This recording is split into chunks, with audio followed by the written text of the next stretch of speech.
separation. So in this first fight I'm going to show you, I'm in a slicer. There's a crow, a harpy and a tengu on grid, and there's also a assignable and an arazu in the system, but they're not on this grid here. So what I'm aiming to do here is I want to kill this crow, but this is a rail harpy and I can't get within 60 kilometers of him or whatever his lock range is, because he does consistent damage to me.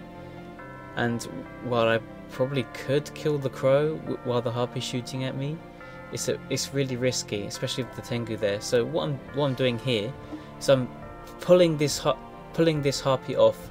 My plan right here is I'm going to warp to this encounter system, and I actually realized I can't warp to it right now because of the bubble. Even though I'm 150 kilometers from it, the bubble stops you from warping to it directly. But yeah, I warp in now. And this harpy now is 140 kilometers off. He needs to be 165 kilometers because of the bubble to warp back to us. So now this harpy can't come in and it can't help the crow at all. So now we're just going to fight this crow. Tengu's going to shoot me, but that's okay. And you know, just going to kill the crow now.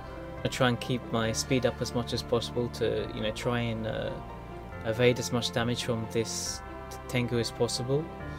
He's using heavy missiles, so there's no real danger to me. I'm not really scared of the tengu at all. And of course, you know, the harpy warps off even. He doesn't continue to burn and warp back in. He's a bit confused and he leaves the grid and we kill him and we're all fine. So this next flip, I've been in the system a while, realised there was still a Mackinac mining for some reason, so I came in, killed it. And a myrmidon comes in. There's also a hawk on scan. I want to kill this hawk, but obviously this myrmidon has like a 60 kilometer range that I cannot be anywhere near. Obviously he's just going to put, you know, light drones on me and I won't be able to kill this hawk in time. So, you know, I shoot the can just to piss them off and get them to chase me. So yeah, this hawk is chasing me. I just want to wait for him to, you know, get far away from this myrmidon. Unfortunately this myrmidon puts drones on me and he actually has artillery or something, and he actually has quite a long range, so he must have at least some drone augmenters or something.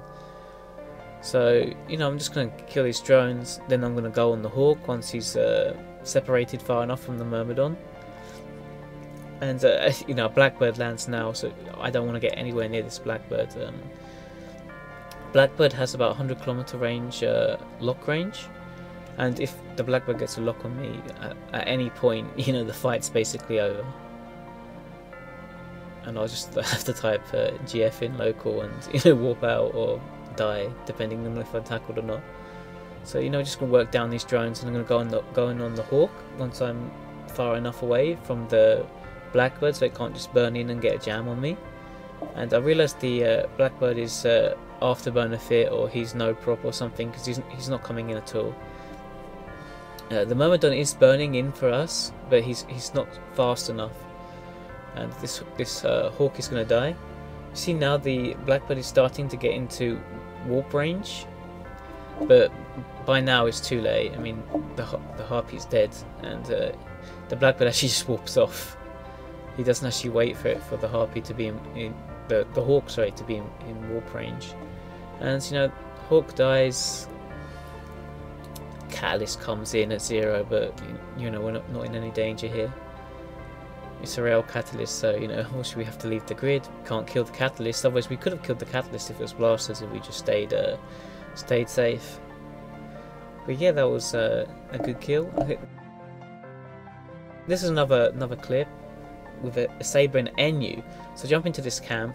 Normally Saber plus Enu is, you know, like I just need to run away, not really in any danger, but I noticed the Enu is actually camping a bubble that's 60 kilometers off from the Saber. So I decided, yeah, well, I can probably kill the Saber. And the Enu doesn't react really that fast. You know, right now he's just approaching us. He doesn't have MWD on, so it's giving me time to work down this Saber. Saber is normally a really dangerous ship for frigates, but against my Slicer, as long as I don't get into web range of him, I'm perfectly fine. I mean, even if he overheats, he's still not quite as fast as me without heat.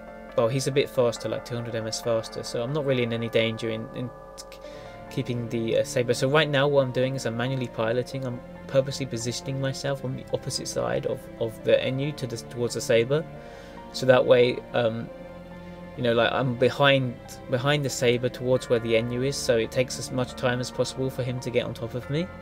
Then I go for the NU. He could have got an overheated web on me, I think, there, so that was quite dangerous.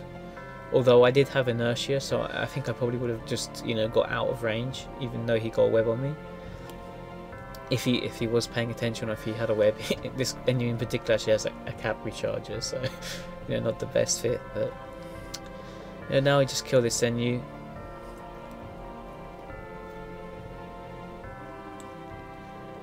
And in this fight, it's a Atron and a Crow that I'm fighting, but there's a lot more stuff on grid.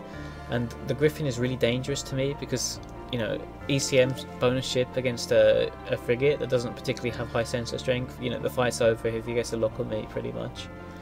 So I let this NU tackle me because I don't want to burn too far away from the Griffin, because I know otherwise the Griffin's gonna just warp to him, and it's actually more dangerous for me, I think, to keep burning. Well, it's not more dangerous, but like I'm gonna lose any kill potential on him if the Griffin gets into range. So it's the same story with this Crow. As soon as I notice I'm getting too far from the Griffin, I hit approach. Even though if I'm burning directly away from the Crow, his missiles aren't going to be able to catch up to me, and I don't actually take any damage while I'm burning from him, because his missiles aren't, well, they are fast enough to catch me, but it takes too long for them to get up to me before they expire. And that's the Crow and Atron dead.